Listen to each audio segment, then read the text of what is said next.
नमस्ते दोस्तों। आज सुनिए हिंदी साहित्य की कहानियों की श्रृंखला में इस्मत चुगताई जी की लिखी हुई कहानी चौथी का जोड़ा। तो शुरू करते हैं कहानी। सहदरी के चौके पर आज फिर साफ सुथरी जाजम बिछी हुई थी। टूटी फूटी खपरेल की झिर्रियों में से धूप के आड़े तिरछे कतले पूरे दालान में बिखरे हुए थे। मोहल्ले टोले की औरतें खामोश और सहमी हुई सी बैठी हुई थीं, जैसे कोई बड़ी वारदात होने वाली हो। माओं ने बच्चे छाती से लगा लिए थे। कभी कभी कोई मुनहन्नी सा चरचरम बच्चा रसद की कमी की दुहाई देकर चिल्ला उठता, नाय नाय मेरे लाल। दुबली पतली माँ अपने घुटनों पर लिटाकर यूं हिलाती जैसे धान मिले चावल सूप में पटक रही हो, और बच्चा हुंकारे भरकर खामोश हो जाता। आज कितनी आस भरी निगाहें कुबरा की माँ के मुतफकिर चेहरे को तक रही थीं। छोटे अर्ज की टूल के दो पार्ट तो जोड़ लिए गए, मगर अभी सफ़ेद गजी का निशान ब्योतने की किसी की हिम्मत न पड़ती थी। काट छांट के मामले में कुबरा की माँ का मर्तबा बहुत ऊंचा था। उनके सूखे सूखे हाथों ने न जाने कितने जहेज संवारे थे, कितने छठी छूछक तैयार किए थे और कितने ही कफन ब्योते थे। जहाँ कहीं मोहल्ले में कपड़ा कम पड़ जाता और लाख जतन पर भी ब्योत न बैठती, कुबरा की माँ के पास केस लाया जाता। कुबरा की माँ कपड़े के कान निकालती, कलफ तोड़ती, कभी तिकोन बनाती, कभी चौखूंठा करती और दिल ही दिल में कैंची चलाकर आंखों से नाप तौल कर मुस्कुरा उठती। आस्तीन और घेर तो निकल आएगा, गिरेबान के लिए कतरन मेरी बक्ची से ले लो, और मुश्किल आसान हो जाती। कपड़ा तराश कर वो कतरनों की पिंडी बनाकर पकड़ा देती। पर आज तो गजी टुकड़ा बहुत ही छोटा था और सबको यकीन था कि आज तो कुबरा की माँ की नाप तौल हार जाएगी। तभी तो सब दम साधे उनका मुंह ताक रही थी। कुबरा की माँ के पुर इस्तकाल चेहरे पर फिक्र की कोई शक्ल न थी। 4 गजी के टुकड़े वो निगाहों से ब्योत रही थीं। लाल टूल का अक्स उनके नीलबू जर्द चेहरे पर शफक की तरह फूट रहा था। वो उदास उदास गहरी झुर्रियाँ अंधेरी घटाओं की तरह एकदम उजागर हो गईं, जैसे जंगल में आग भड़क उठी हो, और उन्होंने मुस्कुरा कर कैंची उठाई। मोहल्ले वालों के जमघटे से एक लंबी इत्मीनान की सांस उभरी। गोद के बच्चे भी ठसक दिए गए। चील जैसी निगाहों वाली कुंवारियों ने लपाझप सुई की नाकों में डोरे पिरोए। नई ब्याही दुल्हनों ने अंगुस्ताने पहन लिए। कुबरा की माँ की कैंची चल पड़ी थी। सहदरी के आखिरी कोने में पलंग गड़ी पर हमीदा पैर लटकाए हथेली पर टोड़ी रखे दूर कुछ सोच रही थी। दोपहर का खाना निपटाकर इसी तरह भी अम्मा सहदरी की चौकी पर आ बैठती हैं और बक्ची खोलकर रंग बिरंगे कपड़ों का जाल बिखेर दिया करती हैं। कुंडी के पास बैठी बर्तन मांजती हुई कुबरा कनखियों से उन लाल कपड़ों को देखती तो एक सुर्ख छिपकली सी उसके जर्दी मायल मटियाले रंग में लपक उठती। रुपहली कटोरियों के जाल जब पोले पोले हाथों से खोलकर अपने जानुओं पर फैलाती तो उसका मुरझाया हुआ चेहरा एक अजीब अरमान भरी रोशनी से जगमगा उठता। गहरी संदूकों जैसी शिकनों पर कटोरियों का अक्स नन्ही नन्ही मशालों की तरह जगमगाने लगता। हर टाँके पर जरी का काम हिलता और मशाले कपकपा उठती। याद नहीं कब इस शबनमी दुपट्टे के बने टके तैयार हुए और गाजी के भारी कब्र जैसे संदूक की तह में डूब गए। कटोरियों के जाल धुंधला गए, गंगा जमनी किरणें मंद पड़ गईं, तूली के लच्छे उदास हो गए, मगर कुबरा की बारात न आई। जब एक जोड़ा पुराना हुआ जाता तो उसे चाले का जोड़ा कहकर सेध दिया जाता और फिर एक नए जोड़े के साथ नई उम्मीदों का इफ्ताह शुरुआत हो जाता। बड़ी छानबीन के बाद नई दुल्हन छांटी जाती। सहदरी के चौके पर साफ सुथरी जाजम बिछती। मोहल्ले की औरतें हाथ में पानदान और बगलों में बच्चे दबाए झांझे बजाती आन पहुँचती। छोटे कपड़े की गोट तो उतर आएगी पर बच्चों का कपड़ा ना निकलेगा। लो बुआ लो और सुनो, क्या निगोड़ी भारी टूल की चूलें पड़ेंगी, और फिर सबके चेहरे फिक्रमंद हो जाते। कुबरा की माँ खामोश कीमियागर की तरह आंखों के फीते ले तूलो अर्ज नापती और बीवियाँ आपस में छोटे कपड़े के मुताल्लिक खुसर फुसर करके कहे लगाती। ऐसे में कोई मंचली कोई सुहाग या बन्ना छेड़ देती, कोई और 4 हाथ आगे वाली समधनों को गालियाँ सुनाने लगती। बेहुदा गंदे मजाक और चुहलें शुरू हो जाती। ऐसे मौके पर कुंवारी बालियों को सहदरी से दूर सिर ढांक कर खपरेल में बैठने का हुक्म दे दिया जाता, और जब कोई नया कहा सहदरी में उभरता तो बेचारियां एक ठंडी सांस भर कर रह जाती। अल्लाह, ये कह उन्हें खुद कब नसीब होंगे। इस चहल पहल से दूर कुबरा शर्म की मारी मच्छरों वाली कोठरी में सर झुकाए बैठी रहती है। इतने में कतरब्यों निहायत नाजुक मरहले पर पहुंच जाती। कोई कली उल्टी कली कट जाती और उसके साथ बीवियों की मत भी कट जाती। कुबरा सहम कर दरवाजे की आड़ से झांकती। यही तो मुश्किल थी, कोई जोड़ा अल्लाह मारा चैन से ना सिलने पाया। यही तो मुश्किल थी, कोई जोड़ा अल्लाह मारा चैन से ना सिलने पाया। जो कली उल्टी कट जाए तो जान लो नाइन की लगाई हुई बात में ज़रूर कोई अड़ंगा लगेगा। या तो दूल्हा की कोई दाश्त मतलब रखेल निकल आएगी, या उसकी माँ ठोस कड़ों का अड़ंगा बांधेगी जो गोट में कान आ जाए तो समझ लो महर पे बात टूटेगी, या भरत के पायों के पलंग पर झगड़ा होगा। चौथी के जोड़े का शगुन बड़ा नाजुक होता है। बी अम्मा की सारी मशाकी और सुगड़ापा धरा रह जाता। न जाने ऐन वक्त पर क्या हो जाता कि धनिया बराबर बात तूल पकड़ जाती। बिस्मिल्लाह के जोर से सुगड़ माँ ने जहेज जोड़ना शुरू किया था। जरा सी कतर भी बची तो तेलदानी या शीशी का गिलाफ सीकर धनुक गोकरू से संवार कर रख देती। लड़की का क्या है, खीरे ककड़ी सी बढ़ती है, जो बारात आ गई तो यही सलीका काम आएगा। और जब से अब्बा गुजरे सलीके का भी दम फूल गया। हमीदा को एकदम अपने अब्बा याद आ गए। अब्बा कितने दुबले पतले लंबे जैसे मुहर्रम का आलम। एक बार झुक जाते तो सीधे खड़े होना दुश्वार था। सुबह ही सुबह उठकर नीम की मिसवाक दातुन तोड़ लेते और हमीदा को घुटनों पर बिठाकर ना जाने क्या सोचा करते। फिर सोचते सोचते नीम की मिसवाक का कोई फूंसड़ा हलक में चला जाता और वे खांसते ही चले जाते। हमीदा बिगड़ कर उनकी गोद से उतर जाती। खांसी के थक्कों से यूं हिल हिल जाना उसे कतई पसंद नहीं था। उसके नन्हे से गुस्से पर वे हंसते और खांसी सीने में बेतरह उलझती, जैसे गर्दन कटे कबूतर फड़फड़ा रहे हों। फिर बी अम्मा उनको आकर सहारा देती, पीठ पर धप धप मारती। तौबा है, ऐसी भी क्या हंसी। अच्छू के दबाव से सुर्ख आंखें ऊपर उठाकर अब्बा बेकसी से मुस्कुराते। खांसी तो रुक जाती मगर देर तक हांफा करते। कुछ दवा दारू क्यों नहीं करते? कितनी बार कहा है तुमसे। बड़े शफाखाने का डॉक्टर कहता है सुइयां लगवाओ और रोज़ 3 पाव दूध और आधी छटाक मक्खन। खाक पड़े इन डॉक्टरों की सूरत पर। भले खांसी तो ऊपर से चिकनाई बलगम न पैदा कर देगी। हकीम को दिखाओ किसी। दिखाऊंगा, अब्बा हुक्का गुड़गुड़ाते और फिर अच्छू लगता। आग लगे इस मुए हुक्के को, इसी ने तो ये सारी खांसी लगाई है। जवान बेटी की तरफ भी देखते हो आंख उठाकर। और अब अब्बा कुबरा की जवानी की तरफ रहम तलब निगाहों से देखते। कुबरा जवान थी, कौन कहता था जवान थी। वो तो जैसे बिस्मिल्लाह विद्या आरंभ की रस्म के दिन से ही अपनी जवानी की आमद की सुनावनी सुनकर ठिठक कर रह गई थी। न जाने कैसी जवानी आई थी कि ना तो उसकी आंखों में किरणें नाची, ना उसके रुखसारों पर जुल्फ़े परेशान हुई, ना उसके सीने पर तूफान उठे, और ना कभी उसने सावन भादों की घटाओं से मचल मचल कर प्रीतम या साजन मांगे। वो झुकी झुकी सहमी सहमी जवानी जो ना जाने कब दबे पाँव उस पर रेंग आई, वैसे ही चुपचाप न जाने किधर चल दी। मीठा बरस नमकीन हुआ और फिर कड़वा हो गया। अब्बा एक दिन चौखट पर औंधे मुँह गिरे और उन्हें उठाने के लिए किसी हकीम या डॉक्टर का नुस्खा काम न आ सका। और हमीदा ने मीठी रोटी के लिए जिद करनी छोड़ दी और कुबरा के पैगाम न जाने किधर रास्ता भूल गए। जानो, किसी को मालूम ही नहीं कि इस टाट के पर्दे के पीछे किसी की जवानी आखिरी सिसकियां ले रही है और एक नई जवानी सांप के फन की तरह उठ रही है। मगर बी अम्मा का दस्तूर न टूटा। वो इसी तरह रोज़ रोज़ दोपहर को सहदरी में रंग बिरंगे कपड़े फैलाकर गुड़ियों का खेल खेला करती हैं। कहीं न कहीं से जोड़ जमा करके शरबत के महीने में क्रेप का दुपट्टा 7.5 रुपये में खरीदी डाला। बात ही ऐसी थी कि बगैर खरीदे गुजारा न था। मजले मामू का तार आया कि उनका बड़ा लड़का राहत पुलिस की ट्रेनिंग के सिलसिले में आ रहा है। बी अम्मा को तो जैसे बस घबराहट का दौरा पड़ गया। जानो, चौखट पर बारात आन खड़ी हुई है और उन्होंने अभी दुल्हन की मांग अफशा भी नहीं कतरी। हॉल से तो उनके छक्के छूट गए। झट अपनी मुँह बोली बहन बिंदु की माँ को बुला भेजा कि बहन मेरा मरी का मुंह देखो जो इस घड़ी ना हो।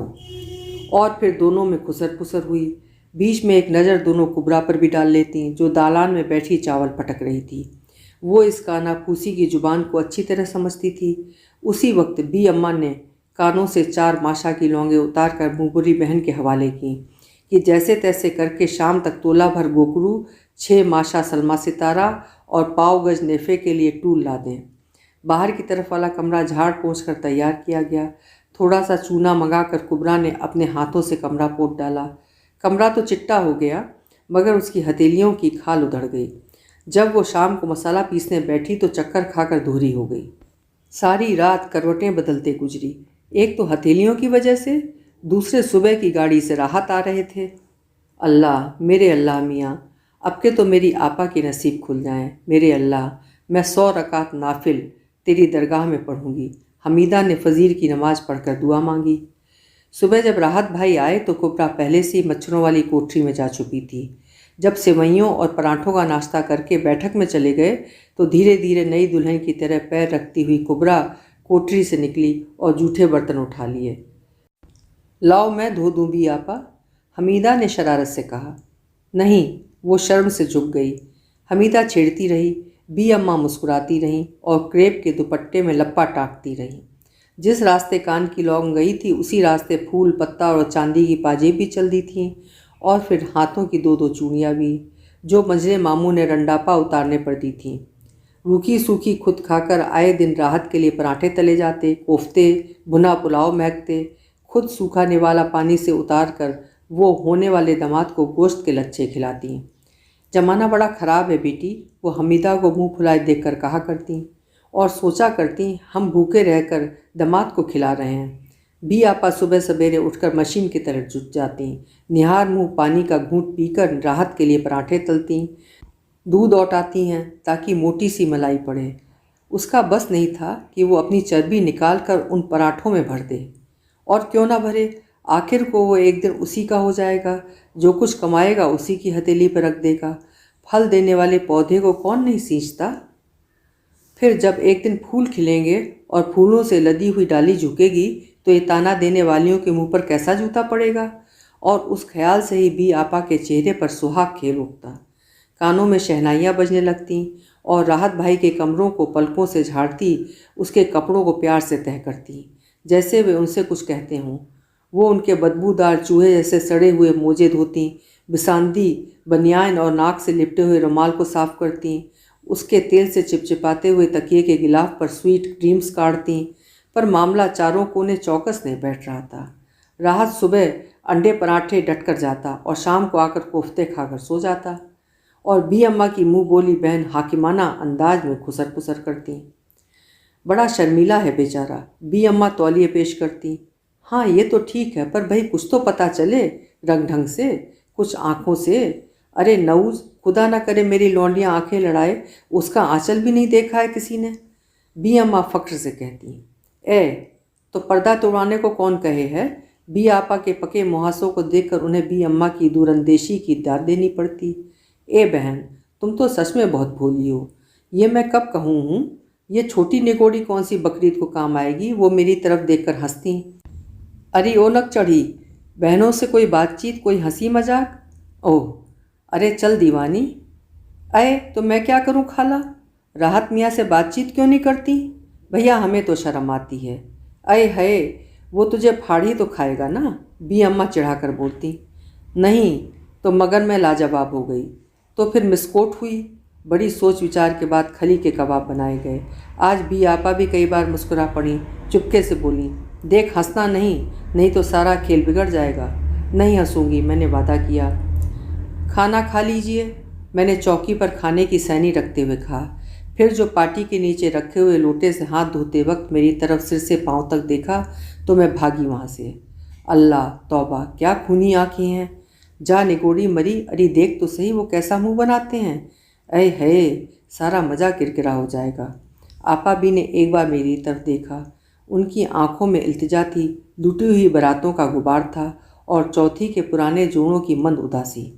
मैं सिर झुकाए फिर खंभे से लगकर खड़ी हो गई। राहत खामोशी से खाते रहे, मेरी तरफ न देखा। खली के कबाब खाते देखकर मुझे चाहिए था कि मजाक उड़ाऊं, कह लगाऊं कि वाह जी वाह दूल्हा भाई, खली के कबाब खा रहे हो। मगर जाने किसी ने मेरा नखरा दबोच लिया हो। बी अम्मा ने मुझे जलकर वापस बुला लिया और मुँह ही मुँह मुझे कोसने लगी। अब मैं उनसे क्या कहती कि वे मज़े से खा रहा है कमबख्त। राहत भाई कोफ्ते पसंद आए, बी अम्मा के सिखाने पर मैंने पूछा। जवाब नदारद। बताइए ना, अरे ठीक से जाकर पूछ, बी अम्मा ने टहुका दिया। आपने लाकर दिए और हमने खाए, मज़ेदार ही होंगे। अरे वाह रे जंगली, बी अम्मा से न रहा गया। तुम्हें पता भी न चला? क्या मज़े से खली के कबाब खा गए? खली के? अरे तो रोज़ काहे के होते हैं, मैं तो आदी हो चला हूँ खली और भूसा खाने का। बी अम्मा का मुंह उतर गया। बी अम्मा की झुकी हुई पलकें ऊपर न उठ सकीं। दूसरे रोज़ भी बी आपा ने रोज़ाना से दुगनी सिलाई की, और फिर जब शाम को मैं खाना लेकर गई तो बोले, कहिए आज क्या लाई हैं? आज तो लकड़ी के बुरादे की बारी है, क्या हमारे यहाँ का खाना आपको पसंद नहीं आता? मैंने जलकर कहा, यह बात नहीं, कुछ अजीब सा मालूम होता है, कभी खली के कबाब तो कभी भूसे की तरकारी। मेरे तन बदन में आग लग गई। हम सूखी रोटी खाकर इसे हाथी की खुराक दें, घी टपकते पराठे ठुसाएं, मेरी बी आपा को जिशाम्बा नसीब नहीं और से दूध मलाई निकलवाएं। मैं बन्ना कर चली आई। बी अम्मा की मुँहबोली बहन का नुस्खा काम आ गया और राहत ने दिन का ज़्यादा हिस्सा घर में ही गुजारना शुरू कर दिया। बी आपा तो चूल्हे में झुकी रहती, बी अम्मा चौथी के जोड़े सिया करती और राहत की गलीज आंखों के तीर मेरे दिल में चुभा करते। बात बेबात छेड़ना, खाना खिलाते वक्त कभी पानी तो कभी नमक के बहाने, और साथ साथ जुमलेबाजी। मैं खिसिया कर बी आपा के पास जा बैठती। जी चाहता किसी दिन साफ कह दूं कि किसकी बकरी और कौन डाले दाना घास। ए बी, मुझसे तुम्हारा ये बैल ना था जाएगा। मगर बी आपा के उलझे हुए बालों पर चूल्हे की उड़ती हुई राख नहीं, मेरा कलेजा धक से हो गया। मैंने उनके सफ़ेद बाल लट के नीचे छिपा दिए। नाच जाए इस कमबख्त नजले का, बेचारी के बाल पकने शुरू हो गए। राहत ने फिर किसी बहाने मुझे पुकारा। मैं जल गई, पर बी आपा ने कटी हुई मुर्गी की तरह जो पलट कर देखा तो मुझे जाना ही पड़ा। आप हमसे खफा हो गईं? राहत ने पानी का कटोरा लेकर मेरी कलाई घुटी आवाज़ में कहा। मैं चुपचाप उनका मुंह ताकने लगी। कह रहे थे किसने पकाया है खाना? वाह वाह, जी चाहता है खाता ही चला जाऊं, पकाने वाली के हाथ खा जाऊं। ओ नहीं, खा नहीं जाऊं बल्कि चूम लूं। मैंने जल्दी जल्दी कहना शुरू किया और बी आपा का खुरदुरा हल्दी धनिया की बसांज में सड़ा हुआ हाथ अपने हाथ में लगा लिया। मेरे आंसू निकल आए। ये हाथ, मैंने सोचा, जो सुबह से शाम तक मसाला पीसते हैं, पानी भरते हैं, प्याज काटते हैं, बिस्तर बिछाते हैं, जूते साफ करते हैं, ये बेकस गुलाम की तरह सुबह से शाम तक जुटे ही रहते हैं, इनकी बेगार कब खत्म होगी? क्या इनका कोई खरीदार ना आएगा? क्या इन्हें कभी कोई प्यार से न चूमेगा? क्या इनमें कभी मेहंदी न रचेगी? क्या इनमें कभी सुहाग का इत्र न बसेगा? जी चाहा जोर से चीख पड़ूं। और क्या कह रहे थे? बी आपा के हाथ तो इतने खुरदुरे थे, पर आवाज़ इतनी रसीली और मीठी थी कि राहत के अगर कान होते तो, मगर राहत के कान न थे न नाक, बस दोजक जैसा पेट था। और कह रहे थे अपनी बी आपा से कहना कि इतना काम न किया करें और जो शानदा पिया करें। चल झूठी। अरे वाह, झूठे होंगे आपके वो। अरे चुप मुर्दार, उन्होंने मेरा मुंह बंद कर दिया। देख तो स्वेटर बुन गया, उन्हें दिया, पर देख, तुझे मेरी कसम, मेरा नाम ना लीजो। नहीं बी आपा, उन्हें ना दो वो स्वेटर, तुम्हारी इन मुट्ठी भर हड्डियों को स्वेटर की कितनी ज़रूरत है? मैंने कहना चाहा पर कह ना सकी। आपा भी, तुम खुद क्या पहनोगी? अरे मुझे क्या ज़रूरत है, चूल्हे के पास तो वैसे ही झुलसन रहती है। स्वेटर देखकर राहत ने अपनी एक आईब्रो शरारत से ऊपर तान कर कहा, क्या ये स्वेटर आपने बुना है? नहीं तो भाई हम नहीं पहनेंगे। मेरा जी चाहा कि उसका मुंह नोच लूँ। कमीने मिट्टी के लोंदे, ये स्वेटर उन हाथों ने बुना है जो जीते जागते गुलाम हैं। इसके एक एक फंदे में कितनी नसीबों जली के अरमानों की गर्दनें फंसी हुई हैं। ये उन हाथों का बुना हुआ है जो नन्हे पगोड़े झुलाने के लिए बनाए गए हैं। उनको थाम लो गधे कहीं के, और जो दो पतवार बड़े से बड़े तूफान के थपेड़ों में तुम्हारी जिंदगी की नाव को बचाकर पार लगा देंगे। ये सितार की गत ना बजा सकेंगे, मणिपुरी और भरतनाट्यम की मुद्रा ना दिखा सकेंगे, इन्हें पियानो पर रक्स करना नहीं सिखाया गया है, इन्हें फूलों से खेलना नहीं नसीब हुआ, मगर ये हाथ तुम्हारे जिस्म पर चर्बी चढ़ाने के लिए सुबह शाम सिलाई करते हैं, साबुन और सोडे में डुबकियां लगाते हैं, चूल्हे की आंच सहते हैं, तुम्हारी गजालतें धोते हैं। इनमें चूड़ियाँ नहीं खनकती हैं, इन्हें कभी किसी ने प्यार से नहीं थामा। मगर मैं चुप रही। बी अम्मा कहती हैं मेरा दिमाग तो मेरी नई नई सहेलियों ने ख़राब कर दिया है। वो मुझे कैसी नई नई बातें बताया करती हैं, कैसी डरावनी मौत की बातें, भूख की और काल की बातें, धड़कते हुए दिल के एकदम चुप हो जाने की बातें। ये स्वेटर तो आप ही पहन लीजिए, देखिए ना आपका कुर्ता कितना बारीक है। जंगली बिल्ली की तरह मैंने उसका मुंह, नाक, गिरेबान नोच डाले और अपनी पलंगड़ी पर जा गिरी। बी आपा ने आखिरी रोटी डालकर जल्दी जल्दी तसले में हाथ धोए और आंचल से पोंछती हुई मेरे पास आ बैठी। वो बोले। उनसे न रहा गया तो धड़कते हुए दिल से पूछा, बी आपा, ये राहत भाई बड़े खराब आदमी हैं। मैंने सोचा मैं आज सब कुछ बता दूंगी। क्यों? वो मुस्कुराई। मुझे अच्छे नहीं लगते। देखिए मेरी सारी चूड़ियाँ चूर हो गईं। मैंने कांपते हुए कहा। बड़े शरीर हैं। उन्होंने रोमांटिक आवाज़ में शर्मा कर कहा। बी आपा, सुनो बी आपा, ये राहत अच्छे आदमी नहीं। मैंने सुलग कर कहा।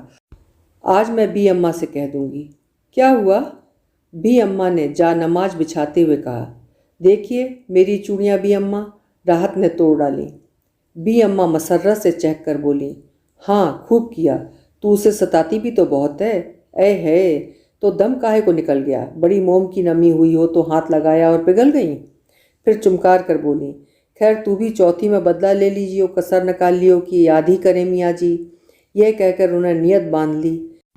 मुँह बोली बहन से फिर कॉन्फ्रेंस हुई और मामले को उम्मीद अफजा रास्ते पर गामजन देखकर अजहद खुशनुदी से मुस्कुराया गया। ए है, तू तो बड़ी ही ठस है। हम तो अपने बहनोइयों का खुदा की कसम नाक में दम कर दिया करते थे और वो मुझे बहनोइयों से छेड़छाड़ के हथकंडे बताने लगीं कि किस तरह सिर्फ छेड़छाड़ के तीरंदाज नुस्खे से उन दो ममेरी बहनों की शादी कराई जिनकी नाव पार लगने के सारे मौके हाथ से निकल चुके थे। एक तो उनमें से हकीम जी थे, जहाँ बेचारे को लड़कियां बालियां छेड़ती शर्माने लगते और शर्माते शर्माते ऐक्ते लाज के दौरे पड़ने लगते। और एक दिन मामू साहब से कह दिया कि मुझे गुलामी में ले लीजिए। दूसरे वायसराय के दफ्तर में क्लर्क थे, जहाँ सुना कि बाहर आए हैं लड़कियां छेड़ना शुरू कर देती थीं। कभी गिलौरियों में मिर्चें भरकर भेज दें, कभी सेवइयों में नमक डालकर खिला दिया। ए लो, वो तो रोज आने लगे। आंधी आए पानी आए, क्या मजाल जो वो ना आए। आखिर एक दिन कहलवाई दिया। अपने एक जान पहचान वाले से कहा कि उनके यहाँ शादी करा दो। पूछा कि भाई किससे?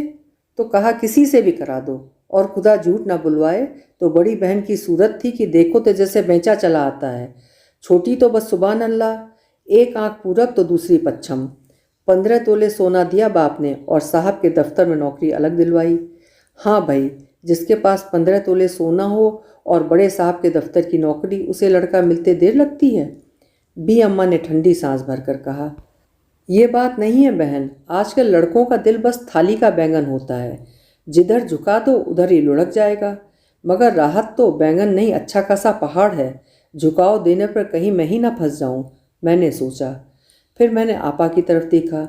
वो खामोश दहलीज पर बैठी आटा गूंथ रही थी और सब कुछ सुनती जा रही थी। उनका बस चलता तो ज़मीन की छाती फाड़कर अपने कुंवारेपन की लानत समेट इसमें समा जाती।